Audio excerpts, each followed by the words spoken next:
Friends, ఇప్పుడు మనం కప్పని తయారు చేయడం ఎలాగా అంటే ఆ ఫ్రాగ్ ఉంది కదా, ఆ ఫ్రాగ్ని తయారు చేయడం ఎలాగా అన్నది మనం ఈ వీడియోలో చెప్పబోతున్నాం.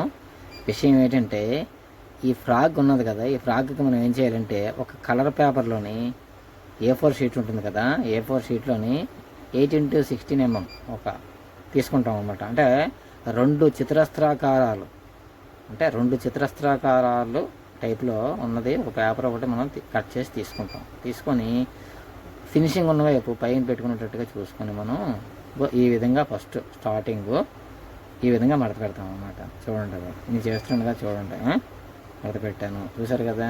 ఇటుపక్క కూడా అంటే రెండు చతురస్రాలు కదా అవి, మరి ఇటుపక్క కూడా ఇంకొకటి మనం త్రికోణంలో మడత పెట్టడం జరుగుతున్నది. ఓకే, చూసారు కదా ఫ్రెండ్స్. ఈ విధంగానే ఇటుపక్క కూడా రైట్ సైడ్ చేసాం, లెఫ్ట్ సైడ్ కూడా ఈ విధంగా మనం మడత పెట్టుకోవడం. పని ఏం కాదు, అందరూ చేసుకోవచ్చు. అది ఒక సరదా అంతే, చిన్నపిల్లలకు చూపించడానికి ఒక సరదా. ఇది ఇటుపక్క కూడా ఈ విధంగా మనం చేస్తామన్నమాట. చూడండి, అది అయితే మనం చేసినప్పుడు కొంచెం డిగ్నిటీగా, కొంచెం గట్టిగా, కొంచెం ప్రెస్ చేయాలి. ఎందుకంటే మనకి మడతలు కరెక్ట్గా ఉండాలి కదా, మళ్ళీ ఊడిపోకుండా. అందుకని చెప్పి ఈ విధంగా అది ఆ విధంగా అలా ఆ విధంగా మనం చేసుకుంటూ ఇవ్వండి. ఓకే, ఈ విధంగా మనం చూసుకొని జాగ్రత్తగా మనం బెండ్ చేయాలి, మడత పెట్టాలి జాగ్రత్తగా. చూసారు కదా ఏ షేప్ వచ్చిందో. ఈ షేప్లో చాలా రకాల చేస్తుంటాం యాక్చువల్గా. ఆ ప్రకారం ఏంటంటే దీనికి రెండు వస్తాయి అన్నమాట. మొత్తం ఇటు ఇక్కడ ఒకటి అది అలా మడత పెట్టాం.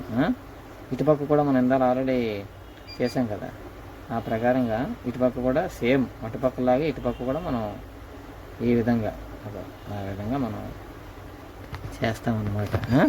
ఫ్రెండ్స్, చూసారు కదా ఏ విధంగా చేస్తున్నాను. అది చిన్నపిల్లల కోసం ఇవన్నీ కూడా, ఇంకేం కాదు ఫ్రెండ్స్. ఇదిగోండి. ఓకే, ఇప్పుడు కప్పకి మనం ఏమిటుంటాయి, రెండు కాళ్ళు రెండు చేతులు ఉంటాయి కప్పకి. వాటిని మనం ఏ విధంగా చేయాలి చూసుకోండి. ఈ విధంగా మనం మడత పెడతాం. ఈ విధంగా ఏంటంటే ఇటుపక్క రెండు అటుపక్క ఒక రెండు వస్తాయి మనకి. ఈ ప్రకారంగా ఇటుపక్క రెండు మనం మడత పెడుతున్నాం. ఓకే, గుడ్ అయింది. ఇటుపక్క కింద సైడ్ కూడా మనం మడత పెడుతున్నాం. అంటే మీద సైడు చేతులు అనుకోండి, కింద సైడ్ కాళ్ళు అనుకోండి. అది ఈ విధంగా మడత పెడతాం. అయితే ఈ కాళ్ళు మనకు కనిపించాలి కదా, కనిపించడానికి ఈ విధంగా ఇలాగ అది అలా బెండ్ చేయాలి. ఇటుపక్క ఏ షేప్లో అయితే బెండ్ చేసామో అదేవిధంగా ఇటుపక్క కూడా సేమ్ అదే విధంగా, అంటే వంకర్లు ఏ రాకుండా కరెక్ట్గా మనం లెవెల్గా చూసుకోవాలి. ప్రతిదీ కూడా A4 షీట్ ఎలాగ లెవెల్గా ఉంది కదా, అలాగే ఇవి కూడా లెవెల్గా మనం చూసుకోవాలన్నమాట. ఇక అది చేతులు కదా, కాళ్ళు కూడా మనం బెండ్ చేస్తున్నాం కప్పకి. చూడండి ఫ్రెండ్స్, అది ఈ విధంగా. ఓకే, ఈ విధంగానైతే మనం చేయాలి. చేసిన తర్వాత కొంచెం గట్టిగా మనం ప్రెస్ చేయాలి, ఎందుకంటే మళ్ళీ ఊడిపోకుండా. తర్వాత వెనక్కి తిప్పి ఈ విధంగా షేప్ని మనం త్రికోణంలో ఇలా మడుచుకోవాలన్నమాట. ఈ విధంగా అది కొంచెం షేప్ వస్తున్నది, కప్ప షేప్ మనకు కనిపిస్తున్నది. ఈ మాత్రం కనిపిస్తున్నది కప్ప షేపు. అది కింద సైడ్ కూడా మనం బెండ్ చేయాలి. ఇప్పుడు చేస్తాను, చూపిస్తాను మీకు ఏ విధంగా అనేది. అదిగోండి ఆ విధంగా మనం బెండ్ చేసి వీటిని ఆ జిక్కులోకి ఎక్కించాలన్నమాట మనం. అంతే, ఏం పెద్ద పని ఏం కాదు. అదేమి చేయొచ్చు, మీరు కూడా చేయొచ్చు, ఈజీ వర్కే. అదో అందులోకి మనం వీటిని ఈ మడత పెట్టిన దాన్ని పైకి తీసి తోయాలన్నమాట. లెఫ్ట్ సైడ్ ఆ విధంగా అయింది కదా. అదేవిధంగా ఈ రైట్ సైడ్ కూడా మనం తోసాం అనుకోండి, లెఫ్ట్ రైట్ రెండు తోసాం. ఓకే, అయిపోయింది.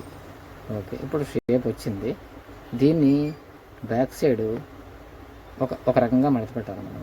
ఈ విధంగా చూడండి, బెండ్ నేను చేస్తున్నాను చూడండి, జాగ్రత్తగా చూడండి. అలాగన్నమాట. అంటే రెండు స్టెప్పులు, ఫస్ట్ ఒక స్టెప్ మీదకి, రెండో స్టెప్ మళ్ళీ కిందకి, ఆ విధంగా ఇప్పుడు చేతులు. తర్వాత నెక్స్ట్ ఏంటంటే మన కప్ప కళ్ళు ఉంటాయి కదా, కళ్ళు మనం వేయాలి కదా. ఎందుకంటే ఆ కళ్ళు మనం పెట్టలేం కదా, కళ్ళు మనం పెన్తో గీయాలి. రెండు కళ్ళు మనం గీసుకోవాలన్నమాట. అదిగోండి, నేనైతే ఆ విధంగా నా దగ్గర ఆ పెన్ ఉంది, ఆ పెన్తో ఆ విధంగా చేస్తున్నాను. మీ దగ్గర ఏది ఉంటే దాంతో అలాగే ఆ విధంగా చేసుకోండి. ఇటువంటి కళ్ళు వేస్తున్నాను, జాగ్రత్తగా పరిశీలించండి. అది ఇప్పుడైతే కప్ప షేప్ వచ్చింది. దాన్ని ఇప్పుడు చూడండి, ఇదిగోండి, ఇది ఈ విధంగా అగో అగో ఆ విధంగా అలా అనుకున్నప్పుడు ఆ విధంగా ఎగురుతుంది అన్నమాట కప్ప.